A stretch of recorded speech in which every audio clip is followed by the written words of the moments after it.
Hi class, it is student. Today exercise number 9.2 I am going to start. Exercise 9.2 I am going to start. Exercise number 9.1 I have already completed. You can check the playlist में video check गर्नु होला. And today I am going to start questions number 1, short questions, and then after I will complete questions number 2. So, and if you are new in this channel, so don't forget to subscribe this channel and please share these videos to your friends, and please like, comment in these videos. Now I am going to start questions number 1. Questions number 1 is, in an equation 4x plus 3y equal to 24, put x equal to 0. Yes, in this equation we have to put x equal to 0, then what we get? The value of x. Again, if we put y equal to 0, then what we get of the value of y. So now I am going to solve these questions in my copy. Questions number 1a. Questions number 1a. Solution.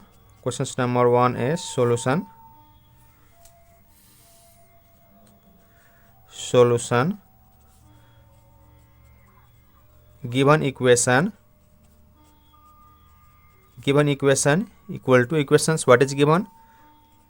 4x plus 3y equal to 24.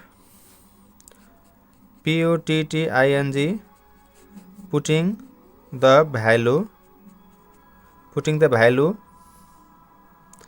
the value of x equal to 0, we get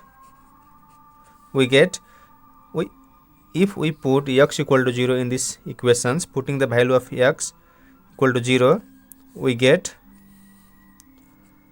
4x plus 3y equal to 24.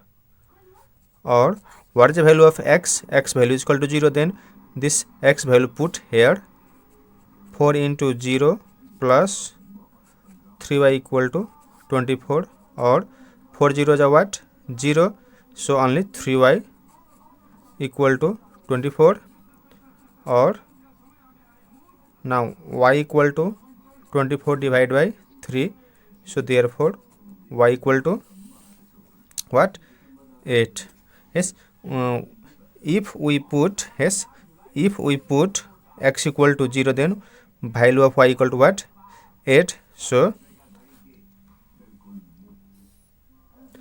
again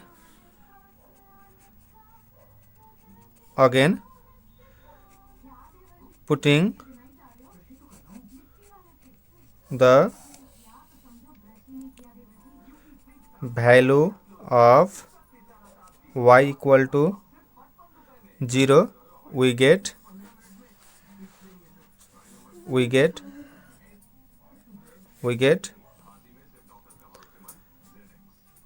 4x plus 3y equal to 24, or 4x 3 equal 3, 4x plus 3, and what is the value of y? Y value is 0 into 0 equal to 24. 4x, and if you multiplied 3 into 0, if you multiplied 3 to 0, then what you get? 0, and 0 plus 4x 0 4x, so that's why you can write directly 24. Or x equal to 24 divided by 4, so therefore x equal to 8 no 6. So अब हामीले यहाँ के गर्नुपर्छ त भन्दाखेरि, यहाँ हामीले चाहिँ के त y इक्वल टु y को भ्यालु दिएको छ 0, y को ठाउँमा हामीले 0 लेख्यो भने 3 जोडेर 0 हुन्छ, 3 into 0 0, 0 मा 4x जोड्यो भने 4x नै हुन्छ, त्यही भएर 4x इक्वल टु 24, अनि x इक्वल टु 24 लाई यो 4 ले डिभाइड गर्नु कति हुन्छ? 6. सो हामी लेख्न सक्छौं hence x intercept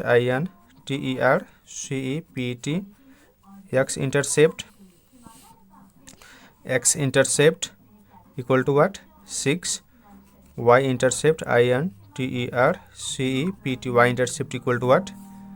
8. This is our answer.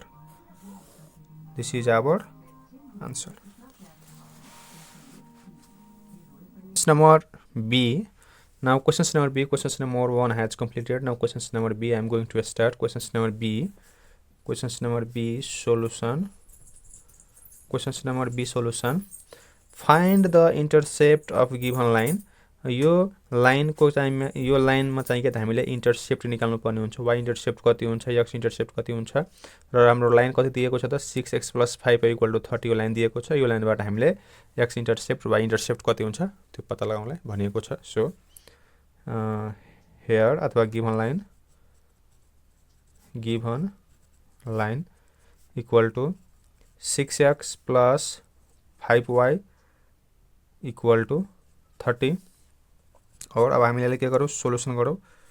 6x अब यही 30 छ भने यसलाई 30 ने डिभाइड गरौँ। 30 + 5y/30 = 30 divide by 30 30 divide by 30 अब और अब कति हुन्छ त यसले काटो तल 6 ले 5 ले काट्यो भने कति हुन्छ x/5 6 5 = 30 प्लस अब 5 ले 6 ले 5 ले 30 ले काट्यो भने कति हुन्छ y/5 6 = 36 इक्वल टु अनि यसलाई काट्यो भने कति हुन्छ 1। Now comparing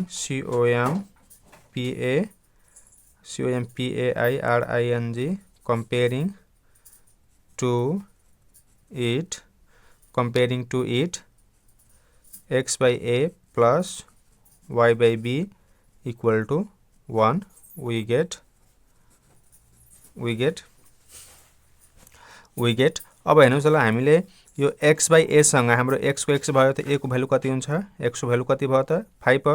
so x intercept x INTERCEPT x intercept a equal to x intercept हाम्रो के हुन्छ त ल x intercept a equal to कति छ त 5 हो।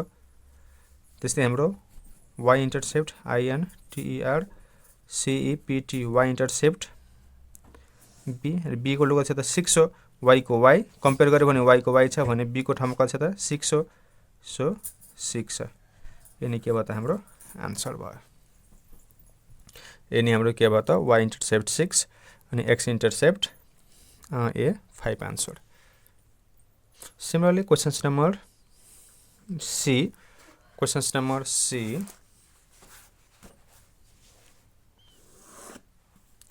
Questions number C, write down the equations 6x minus 5y minus 30 equal to 0 in the form of x/a plus y/b equal to 1। हामीले चाहिँ के त यो फर्ममा लेख्नलाई भनेको छ। सो हामी त्यसलाई अब लेखौँ। Questions number C, solution. Questions number C, solution. Write down the equations. Given equation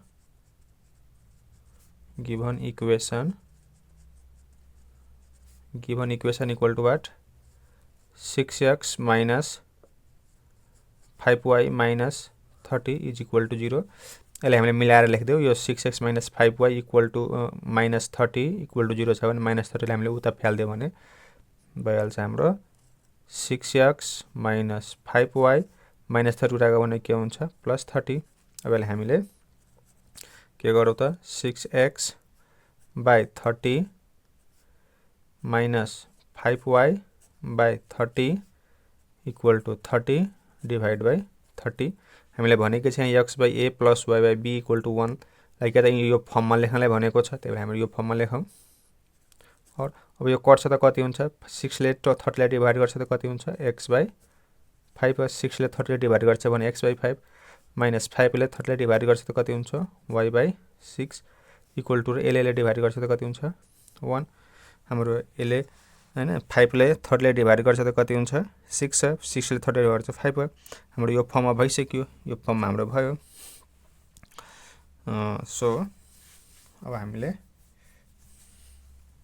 comparing अथवा हाम्रो यति नै भयो। लेकिन हाम्रो x/a भइहाल्यो यतिकै नै भयो आन्सर। कम्पेयरिङ गर्नै पर्दैन यो फर्ममा आइसक्यो।